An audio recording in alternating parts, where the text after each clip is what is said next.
Yo, yo, yo, people and patrons of the night, it's your boy BD. I'm the host of the Horror Tavern, and I'm not going to do a proper intro for this video, because I'm pissed off. I just saw a horror movie that came out recently that made me physically dumber after watching it. My brain cells committed seppuku after dealing with an hour and 20 minutes of this movie. In fact, in my current state, I feel like I could go on to trivia night with Paris Hilton. That's how dumb I feel right now. This horror movie is a remake of a old horror movie that came out in 2008 that I saw a couple weeks ago, and I gave that movie a pretty good. I gave it a 7.5 out of 10. I thought it was creepy. I thought it dealt with some real life horror, some things that genuinely unnerved me. Home invasion, the idea of strangers targeting you, people that you don't know, killing and torturing you for no reason other than the fact of their own sick, twisted fantasy and satisfaction. So if you can't tell what I'm talking about, that's The Strangers 2008. And there's a remake of this movie that came out called The Strangers Chapter 1 that dropped this year. And it's Chapter 1 because I think there's two other movies that are going to be dropping this same year. So they're all going to be coming out pretty much, not back to back, but relatively in short time frames between one another. And after seeing this movie, I can confidently say I'm not excited. If I'm going to that Chapter 2 movie screening, which I probably will, because I'm a simp for horror. Listen, I'm a whore when it comes to horror. I am a horror whore. I deal with all types of things horror. Sometimes they're beautiful. Sometimes they look like Anne Hathaway, and I feel like marrying them. And other times they're one-night stands with chicks that look like the Hunchback of Notre Dame or Beetlejuice. And this is a Beetlejuice-looking bitch that I had a one-night stand with. And believe me, it's going to be a one-night stand. This movie, The Strangers Chapter 1, is so fucking dumb that I think the human race would be set back 50 years if everybody saw this. If the CIA wanted to go and start doing MK Ultra again to learn how to hypnotize people, let them watch this movie. We'd be sent back to the days we were hunting saber-toothed tigers and mammoths, and then that MK Ultra shit would easily work on us. This movie is fucking dumb. So let me do a plot review of it, what little unique plot it has, and then I'm gonna go and dissect this thing. So the plot of this movie, The Strangers Chapter 1, obviously it's a remake of the first Strangers 2008 movie. I have not seen Strangers Prey at Night. The reason why is because I heard that this movie was pretty much a remake of the first one. So I was like, all right, let me watch the first movie and then I'll check out this one when I feel like it. And I know I promised that the next movie review I would do on this channel would be according to the poll, but I'm so pissed off that I have to make a rant. So bear with me, y'all. This movie is basically a carbon copy of the 2008 Strangers movie, except it's inferior and stupider in a lot of ways, which I didn't think was possible. But it's possible. I seen it with my two eyes. All right.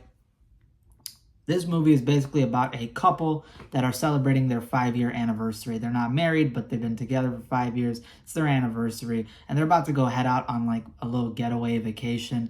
I forgot where they're supposed to go. I literally finished this movie like 10 minutes ago. I forgot where they're supposed to go because I don't care. And they have friends that are like rich that are out in Greece partying, so they feel a little bit, like, I guess, down on their luck because they gotta do a more mundane one. They missed out on that cool vacation, but they're trying to make the best of it. Unlike the couple in the first movie, the 2008 one, who were basically dysfunctional and had problems, and that dude was trying to marry the girl, and she rejected him, so that's why they were at odds with each other throughout the movie, and then they had to unite together. Here, the couple is very much in love with each other. They're lovey-dovey, your modern couple. I know the girlfriend is that chick from Riverdale, the ginger chick. And The Strangers always seems to have hot girls as the main characters. The previous chick looked like Julia Roberts and Anne Hathaway's sister. She was bad as fuck. And obviously the chick from Riverdale bad as fuck too. So yeah. And then the dude looked like Chris Hemsworth, Zac Efron's brother. Motherfucker, they got a good looking whatever young couple. And they're heading out, and they end up basically getting lost. They're not able to follow directions, and they end up getting sent to, I think, place called Venus, Oregon. It's a small town, population's like 460 people. And as soon as they get into the town, it's full of a lot of shady characters. There's people that are like staring at them, all weird and shit, and they're all acting up weird. They're just sort of acting odd around these new people. And as they eat at the diner, they see this missing poster of this man in a suit that apparently went missing. And that suit guy was the first scene in the opening movie, where as soon as the movie starts, there's a dude running through the woods. He trips, falls down, collapses, and the next thing you know, the Strangers killers, you know, the baghead dude that looks like Scarecrow from the Dark Knight trilogy, and then the doll-faced people basically show up and kill him. His missing posters in this diner. So right away you figure out, yeah, this is the town where that killing happened. So as they're in the diner, you know, they got some weird interactions with people. There's some nice people, and then they can tell that some of the people there are like acting really weird and odd. And as soon as they leave, they find out that their truck is broken down. Their car is not starting. And the repair dudes that were staring them down before they entered the diner, right next to this diner, they basically show up and offer help. And this fucking boyfriend, like an idiot, says, I think they're trying to scam us in front of the people, bro. Danger sense level -70. You are in a rural small town with a population of like 400 people. And they're all acting weird. They're all acting sus. They're staring you down like some fresh meat. And your car is broken. You have no way of leaving town. And you're fucking talking up to them. You're going like, oh, you trying to scam us, bruh? What you trying to do, bruh? You are in the worst possible, most vulnerable situation. Do not try and fuck with these people. It's going to end up backfiring on you. And that's another thing about this movie.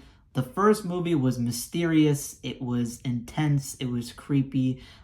You know, they didn't reveal all this different crazy stuff until later in the movie to build up, you know, tension and suspense. Here, the movie starts off with them going into this shady-ass small town. It's very on the nose. All the people are acting creepy. You got the missing poster, and the opening scene of the movie is literally showing the killers killing somebody. So there's no subtlety, there's no build-up, there's no tension. It's on the nose and in your face. And then the couple get to this Airbnb that the mechanics recommend to them. Belongs to a hunting dude that ended up going on a hunting trip. So it's open right now. They go into the Airbnb, you know, fridge ain't working. It's dark, it's dingy. But they settle down. They get some alcohol in them. And next thing you know, just like the first movie, a person in shadows shows up, a chick that starts knocking on the door and says, "Is Tamara here?" Literally like the first movie. Except unlike the first movie where the dude was trying to turn on the porch light to see the chick, and the porch light was not working, which made you think that she probably fucked with it. Here, the dude doesn't even bother try turning on the porch light. He just looks at this bitch in complete shadow. And mind you, in the first movie, the chick that came up to the door was like in half shadow, and you could see half of her face. Here's this complete shadow, ominous Men in Black. You failed to unlock this video game character silhouette of a woman asking you, is somebody here, and acting all creepy and quiet. Doesn't decide to turn on the porch light and see who the fuck it is. Okay, bruh. All right. And then, of course, the boyfriend has to go out, just like in the first movie. And then the girl basically gets left there. She starts getting targeted by these stranger killers. And then next thing you know, boyfriend comes back and they start getting hunted. Same carbon copy plot pretty much as the first movie. So that's the plot. Let's get into the negatives of this movie. Well, first of all, I guess I could do the brief positives. So the brief positives about the movie. There are some very creepy shots and scenes. There's a scene in the shed where boyfriend flicks on a match to try to get some light in the shed. Next thing you know, the doll-faced killer is right behind him. They don't see him. There's some intense scenes in the woods. There's the axe through the door scene that happens in the beginning of these strangers showing up, which was pretty good. And what else? Oh, and the best scene in the movie is when they're crawling in the crawl space to try to get away, and they're trying not to make any noise, obviously, and there's rats down there. First of all, you got rats down there. You got killers up above. It's a crawl space. It's nasty spider webs. I would be cooked. I would be so cooked because I hate rats. So me down there, I'd be cooked. Next thing you know, the girlfriend puts her hand on top of a nail. It pierces through and she has to stay quiet. And then her boyfriend has to pull out the nail and tourniquet her hand. Meanwhile, again, she has to stay quiet because literally there's killers walking right above her in the wooden floors above the crawl space. If they make noise, they're gonna fucking know they're down there. So that is a good scene, and that was an example of them doing a scene that's different from the first movie. It's unique to this movie, and yet it still embodies the idea of a home invasion story, the idea of strangers targeting you. It was a good, unique scene to this movie that still embodied the atmosphere of, what the film is supposed to go for. So those are all the good scenes. Now let's rant. These fucking main characters are so fucking mind-numbingly goddamn stupid that I cannot take this movie seriously. And I had problems with the first Strangers 2008 movie because the characters in there did some dumb decisions that I had to highlight. But in this movie, those motherfuckers look like Einstein compared to the people in this movie. The fucking main girlfriend is left behind in the house. And she's drinking, she's chilling, whatever. She hears somebody knocking on the door. The girl comes back. She hears her outside the door asking, "Where's Tamara?" And she turns around. And the phone, her iPhone that she placed on top of the table, she starts looking around. The phone's not there. She turns around in this bitch. She fucking turns around. And the phone is on the shelf in the opposite direction, halfway across the room. And she goes, "Oopsies. Didn't know I placed it there." The phone is halfway across the room in the opposite direction that you placed it 30 seconds ago. And you go, "Oopsies." You didn't think in your head, hey, literally 30 seconds ago, I put my phone on the dining table. There's no fucking way in hell that it would be halfway across the room on a shelf. That was so fucking stupid. Compared to the main girl in the first movie in 2008, where when the meticulous, mindfuckery shit was going on with the killers, they were doing that gang, whatever, manipulation shit, making you think you're going crazy. She caught on to it, and she knew something was up. She was creeped out. This girl's just like, duh. Like, oh my fucking God, dude. Then, as she starts hearing people moving around her portion, moving around her house, she decides to smoke a blunt. Bro, you hitting the banyan while you think there's strangers outside the house? You hitting the grass? You lawn mowing some grass while there's people outside your crib? For real? For real? You're in an Airbnb cabin out in the middle of the woods. You think there's creepy people stalking your house and walking around and knocking on your shit, and you decide to smoke a blunt. When you smoke weed, you fucking become more paranoid. And she's already down some beers. So she's been drinking, and then she decides to smoke. You are going to be paranoid as fuck, and you're not going to be in your right mind. Why the fuck would you do that, bro? Now, I can't speak. Maybe that's not for everybody, but clearly in this movie, and pretty much 90% of people, you become more paranoid. So I was like, that's fucking stupid.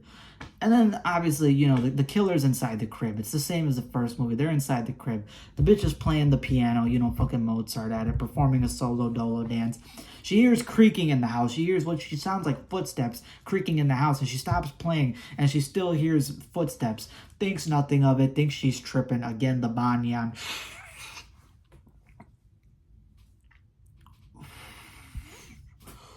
Woo! Ric Flair. Woo! Doesn't give a shit.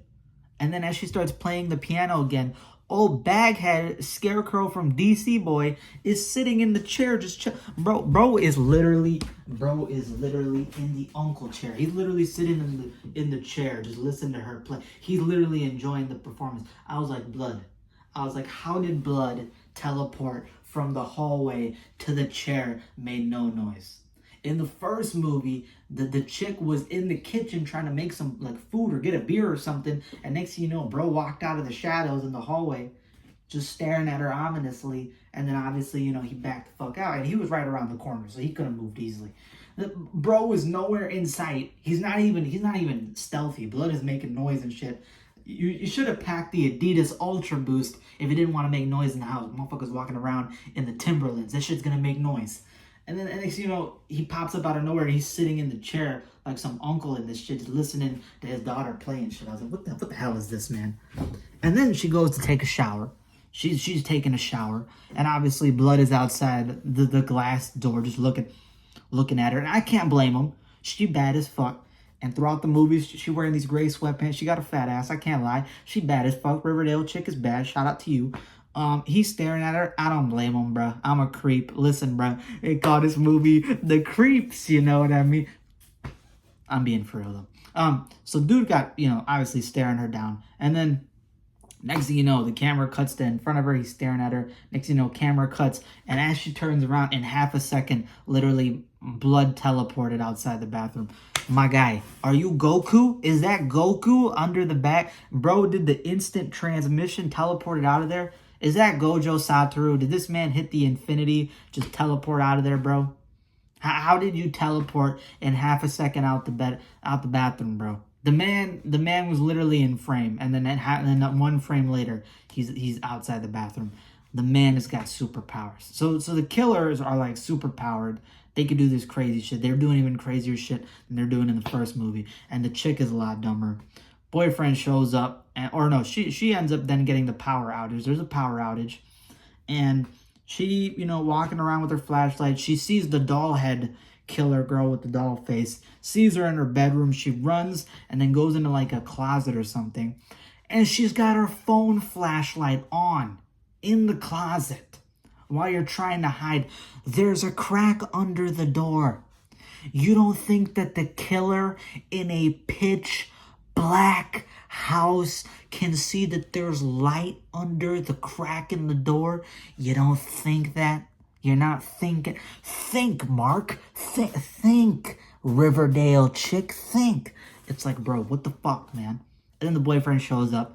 Oh my god, oh my god, Zac Efron's back. Hops out, what's up? She's crying. And then he tells her, you hit the blunt. And she's like, you already know. And then he's like, oh, well, maybe you didn't see somebody in the house. Maybe you just saw there's a painting of a clown in the bedroom. That's the painting is all the way over there.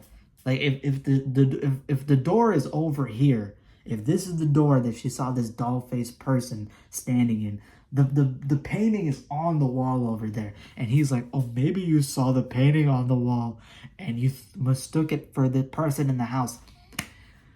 The person was in the entryway. It was a whole grown-ass person with the doll mask. How could she mistook it for that painting? She only took one hit. I don't know how many hits she took off. Only took one hit. How could it be? Bro, stupid characters. And then later in the movie, when they're running around, bro gets the shotgun. They try to get away. They accidentally kill the wrong dude. They may kill the owner of the house by accident when he finds a shotgun in the shed. And they get into this truck and try to drive away. And next thing you know, the baghead dude hits him with the truck, obviously smashes in the door. Okay, you're in a state of shock. Okay, you don't decide to drive away. You're in a state of shock. All right. Keeps ramming. At no point does the boyfriend or the girlfriend decide, let me pick up this shotgun and shoot bro through the windshield. No, he waits till the motherfucker rams into the truck 7 times, then decides to pick up the shotgun and shoots. And then by that time, blood's gone. And he tells his girlfriend to run away. So whatever.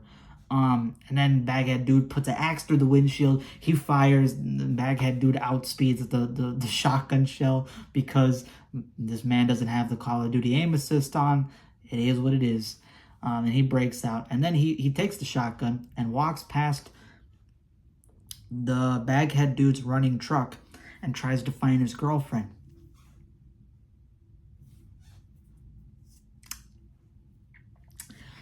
He walks past Baghead dude's running truck. His running truck.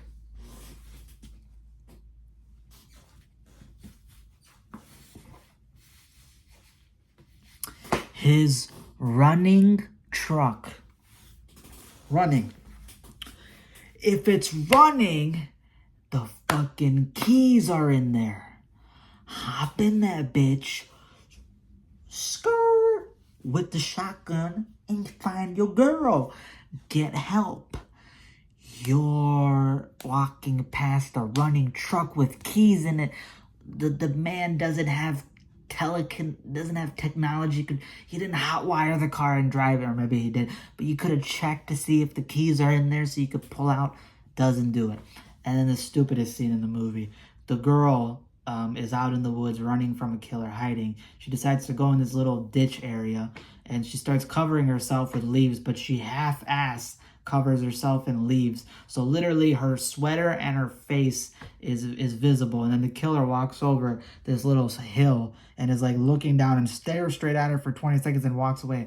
And she's like, oh, she must have not seen me. Mind you, while the killer's looking at her and walking around, this girl's like making noises and rustling around and all this shit. Bitch, you are the top 5 palest gingers in history. In history. You are top 5 palest gingers in history. When you look at the foliage of the leaves, you see her face, her pale face, and her orange hair sticking out, and she's got her sweater showing. You didn't even do a good job covering yourself. Obviously, she saw her. I mean, you get the bird's eye view of the killer looking at the leaves. You can see her there.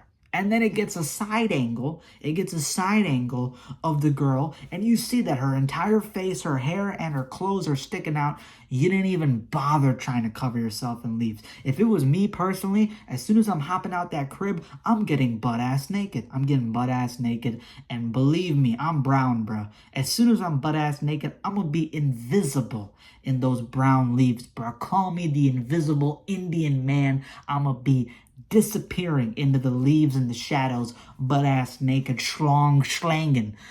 More ways than one. Listen, man, that was one of the top 5 stupidest scenes I ever seen in horror. And it rotted my brain. And the ending to the movie, pretty similar to the first movie, except one of the main characters survives. One of the couple members survives. And they're in a hospital, and then it says to be continued. So I have no idea what the next movie is supposed to be, if it's going to follow the same person mourning over the loss of their loved one and maybe trying to hunt down these killers. I don't know if they're going to go to town and you find out that the town is all in on it. That's what I suspect. I suspect the town is in on it. I suspect the 3 stranger killers are probably people from the town that we saw. That's my opinion. The chick at the diner, the young girl at the diner who drove him there, you definitely that doll-faced bitch.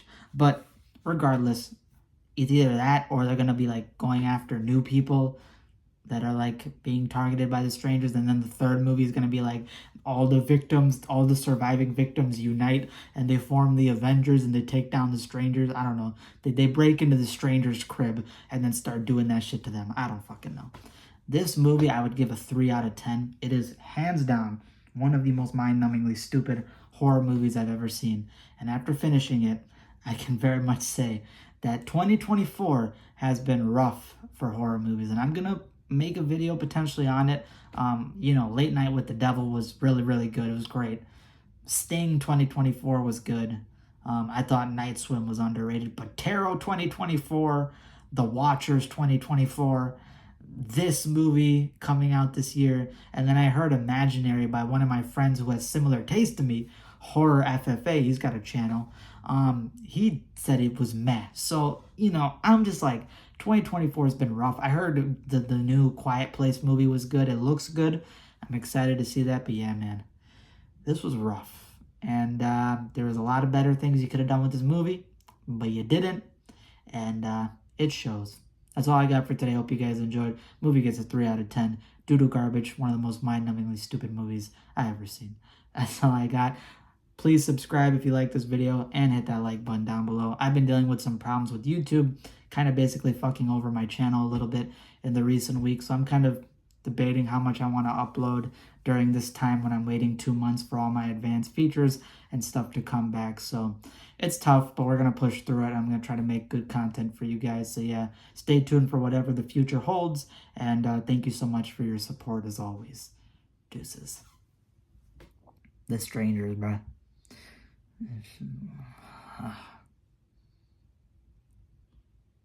Listen, all I'm going to say is as soon as I get that shotgun, I'm camping out in the bathroom. I'm